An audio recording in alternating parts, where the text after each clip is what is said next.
Hello everybody, welcome back to Mondays with Mover. I am Mover C.W. Lemoyne. Hope you guys had a great weekend. Today we're going to take a look at an F-16 dead stick landing, an engine out back in 1996, where an F-16 went into Elizabeth City without an engine, which is a really harrowing HUD tape. And before we get started, I'll read an article that kind of explains everything, but I know people are going to ask, why is the quality so bad? If we can afford, $20, $30 million F-16s, why aren't they HD videos? Well, first of all, this video is from 1996.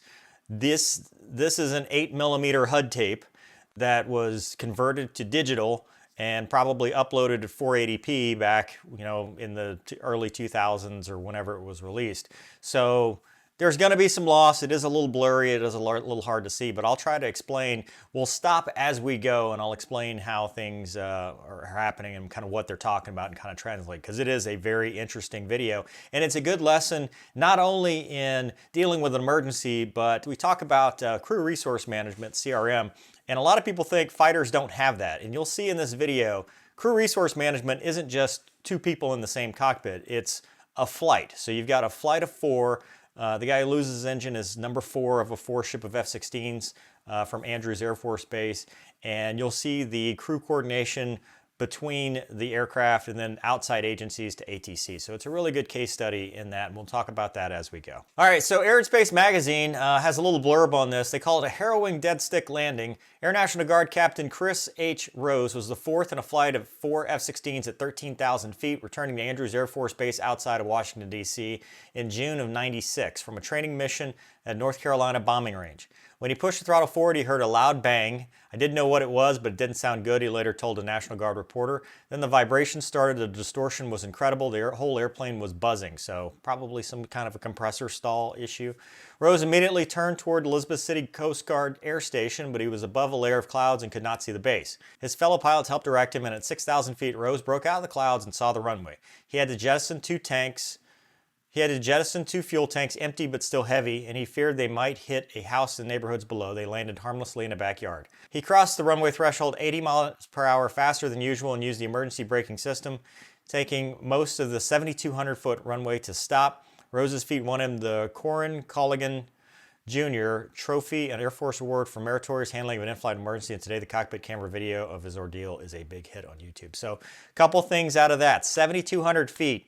8,000 feet is the minimum, especially with no cables. So this is a really short field for an F-16 to be doing a flameout landing. So really great job. You'll see all the different factors involved. And then the jettisoning of the tanks, you have to do that for drag.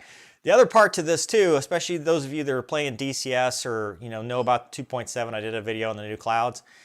The weather makes it a huge deal. It's one thing to do this on a clear VFR or visual flight rules, visual meteorological conditions day, but to do it with clouds, not being able to see the runway, to find the field, trade that excess energy and actually land safely is just a huge deal. So let's take a look at the video. 3, 2, 1, flight off.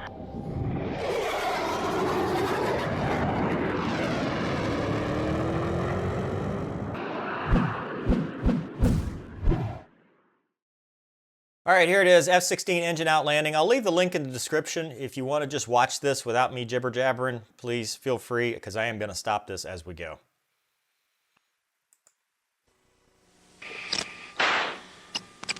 Copy that. Okay, first off, I'll explain. God, this is hard to see, but this is his airspeed on the left. This is calibrated airspeed. It looks like he's doing 200 and something I can't read that, 239 or whatever.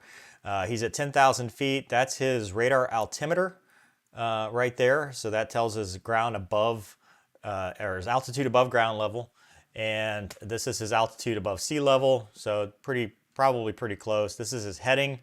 This is what channel, his frequency he's talking to on his front radio. This is back radio, his squawk, what steer point he's going to, current time, and TACAN information. The fuel just means he's hit his appropriate bingo bug, which is typical when you're coming back from a mission. Right now he's in an air-to-air master mode with simulate the switch, so it's a 3-position switch. How about giving us the Elizabeth City Tower frequency 1 or 2? Stand by. And 41, maintain 14000. Warning, warning. Warning. Maneuvering with Bully 4. He's engine problem. He's on our nose now. I'm squawking emergency. We'll be following him to Elizabeth City. Okay, so that's the first thing for the crew resource management. He's working his problem. His element lead, number 3, is in a chase position, so flying where he can see him, kind of flying formation off of him. As soon as he got the emergency, he gave him the lead. He's flying that chase position. He's working the radios for him. So he's talking to ATC. He's going to coordinate everything for him. He's going to kind of direct and quarterback this thing to allow number 4 to worry solely on flying the aircraft and getting the aircraft safely on the ground. So again, that's that crew coordination that we have. Even though we're in separate aircraft, they're still helping them. And probably prior to this, when it first happens, we're picking this up after the engine's already out. But I'm sure when they went through the checklist, you know, someone else in the flight was backing him up, reading the checklist to him, helping him out. They probably talked, they might be a little far to talk to the supervisor of flying back home, but they definitely were talking to each other, working through the checklist together, and trying to diagnose the problem to see if they could restart the engine or to make sure that they went through all the appropriate steps. Right now, if the engine's out, all he has is an emergency power unit that's powered by hydrazine, which gives you about 10 minutes, a little bit longer if he ran the JFS, the jet fuel starter, which can actually help power some of the hydraulic systems and stuff. I don't know, it's hard to tell with this, but he had at least 10 minutes with that, maybe more, again, depending on what other systems he had. But it's not a lot of time, because at the F-16, the thing to realize is once the engine quits, it's a fly-by-wire flight control system. So once you lose electrical power, there's nothing. There's nothing. You need hydraulics. You need electrical power because it's a dynamically unstable aircraft based on its flying characteristics. So it needs all these computers and hydraulics and stuff to fly the aircraft safely. Now, you're 7 miles, 9,000. Okay, 7 miles, 9,000 feet. The F-16's got, I think it's a glide ratio like 7 to 5, but they're looking for a 1 to 1. I mean, you climb and pitch for a 1 to 1, so 1 mile for every 1,000 feet you are. He's at 7 miles, looks like he's 8,500, so he's in a good energy position. 215 is a little slow, but that's because he hasn't punched his tanks off yet. But there are speeds and calculations that you would do in this situation to know. You'd have a basic glide speed. I think it was around 7 degrees AOA, but then you have your basic glide speed, and you would add fuel and stores weight to that. But here he's going to punch off his tanks, which is going to reduce some of the drag. Center altitude, this is bullet set. Right below, dude. Washington, what's the frequency for Elizabeth City Tower? Warning. So the warning, I mean, as the systems start to fall offline, he's just going to get warnings. It's just going to be nuisance warnings, master caution, stuff like that. Eyebrow lights are going to appear. He's probably going to get some kind of takeoff landing configuration warning and stuff like that. These are all normal for the emergency he's in. Engine out landing at Elizabeth City, Bully 4. Hey, VHF 355.6, Bully 4, 355.6. So you see he put 3556 as the UHF frequency to talk to Elizabeth City. Elizabeth City Tower, Elizabeth City Tower. Bully 4, it's off to your left. Coming in. Okay, so 2 people are now talking to him. One, on the primary radio, his element lead is, which I think it's its element lead, it might be number 1, but one of his flight members is talking to Elizabeth City Tower. The other flight member you hear, he says, hey, it's off to your left. That's his other wingman helping to point him on to where the runway is. So giving him a visual point out, because he's busy, right? He's got all this stuff going on. So you can see, again, crew coordination, they're helping each other out. 4. Engine out, landing on runway 28 or 0. Come left now. Okay, so 28 or 0, they're basically saying whichever runway. It's going to depend on his energy state, but also he tells him to come left.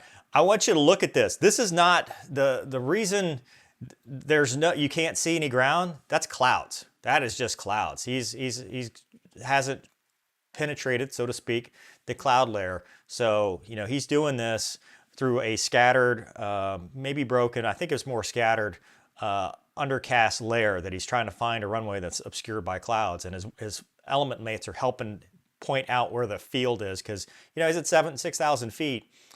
He hasn't quite picked it up yet. It's about 20 degrees left. Your runway 1. Four's in sight. Here's the wind favored runway 070. Okay, so he says it's 20 degrees left. He gets it in sight. He starts his turn towards the field. As he's doing that, now he was at that best glide, maybe a little slow. Now he's dumping the nose because now he realizes, okay, I've got my glide met. Now I have to start working the numbers for the parameters to try to get to the right runway. 5. The altimeter is 3013. Report 5 miles. Okay, he's engine out. His engine has failed. He's coming in no engine. Do you copy? Your copy. Okay, so a little confusion there.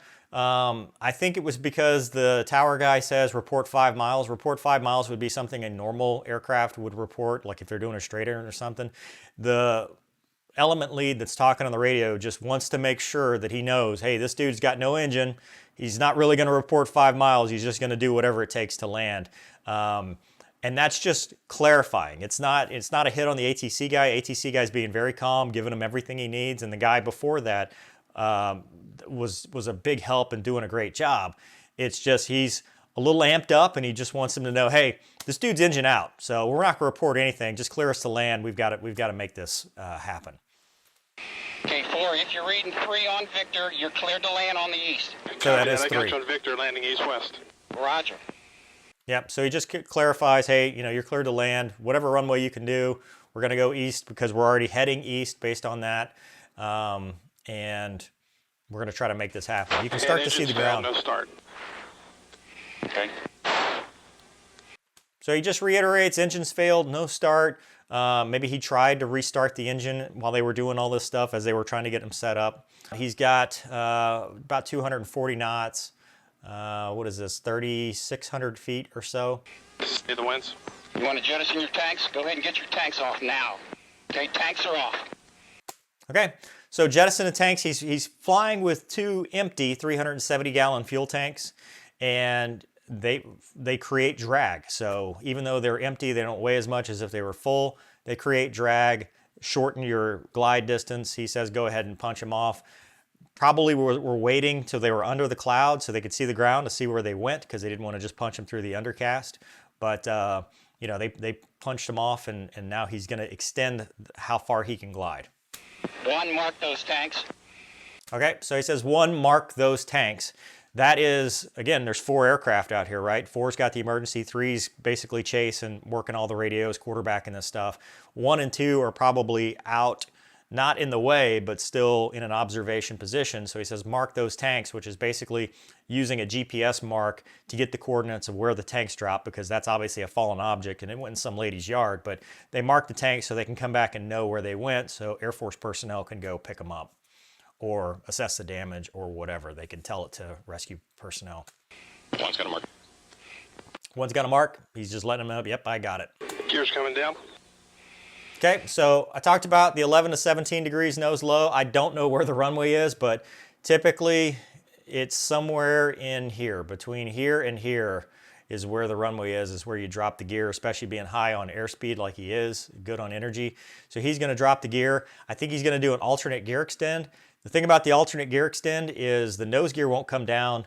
It's been a while since I've flown the F-16, but the nose gear will not extend fully until 190 knots or 195 knots. So there's going to be a time where the gear's not, unless he normal extends because he's running the JFS. I don't know, none of that's obvious, but he won't get an AOA staple at any point through this, and I'm really not sure why, unless it's because he never came out of the air-to-air master mode, but you'll see that here. I don't know why. He should get an AOA bracket.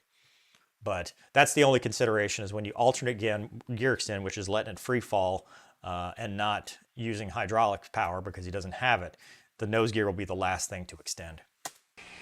Elizabeth City, he's turning a right base now. Understand he's cleared to land on runway 10. Craft calling affirmative. Any runway is fine. Runway 10 is clear. Wind 070 at 5. Clear to land. Okay, he is an emergency. He has engine out. His gear is down. He's short final. Good. Got 3 grain. You're doing. Okay, he's got 3 grain, so he must have normal extended. I mean, that's if he'd alternate extended, then the nose gear wouldn't come down, like I said, till about 190 knots. He should have an AOA bracket, and I don't know why. I don't. Maybe it's the software back in '96. Maybe I honestly don't know. I don't know the answer to that one. Maybe because he was in an air-to-air master mode. I don't know. Newer blocks, the nose gear is what controls that AOA bracket, so I'm getting a little confused on that part. Good, you got 3 green, you look good. All right, so he says he's got 3 green, and then the wingman, number 3, is watching him. So he goes and does a quick check on him, checks, yep, you got 3 down and locked. Probably sees the landing light. That's a good indication that the landing gear is down and locked. But he does a visual inspection. Yep, you got 3 green. Okay, now we can finally see the runway. And so the way he's going to do this is he's got a lot of energy to trade off. So he's going to aim short and then float. So that's the whole thing. You take all that energy and you trade it and you put it in the float. You'll see his flight path marker, which is this thing right here. You'll see that go right just beneath the horizon line, and he'll just hold it there as he bleeds off his speeds, probably overrides the speed brakes, which opens them fully, which will bleed off that excess knots, and they talk about 80 knots fast. He's in a good energy state here. He's doing a great job, but it's just about cutting it in half. So he's going to aim short, cut that in half, then change his aim point to the end of the runway, and then change his aim point. Remember, he's only got 7,200 feet, which is not a lot for a fighter going this fast.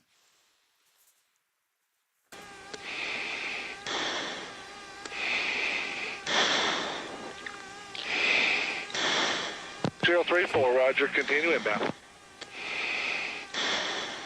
Okay, so you saw that. He cut it in half, cut it in half, cut it in half, and now as he's getting over the runway, his airspeed's bleeding off, and he's going to slowly transition that flight path marker to just below the horizon. And all he's doing now, he's just in that flare, that float, and just bleeding speed off, because you don't want to touch down like that. You'll get hot brakes. It's better aerodynamically to let the speed bleed off before he touches down.